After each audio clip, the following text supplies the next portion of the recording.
না ভাই, বিয়ে না দিয়ে আপনি তো যাতে পারবেন না। ফাজলামো করবা না বাহা। আর তুমি আমার আব্বা কইছো কিসের জন্য?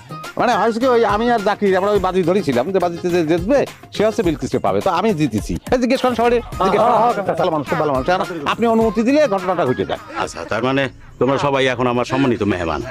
তো তোমাকে তো তাহলে এইভাবে ঘরের ভিতরে নিতে পারি না। পালকি হলে খুব ভালো হতো, কিন্তু এখন এই যুগে পালকি না হলেও চলে, আমি কিছু মনে করবো না। তারপরে কিছু আয়োজন তো করতে হয় না, আয়োজন কিছু করতে হয়। তোমরা এখানে দাঁড়াও, আমি আসছি। দেখিস শ্বশুর বাড়ির আদর কিন্তু শুরু হয়ে গেছে। আদরের পরে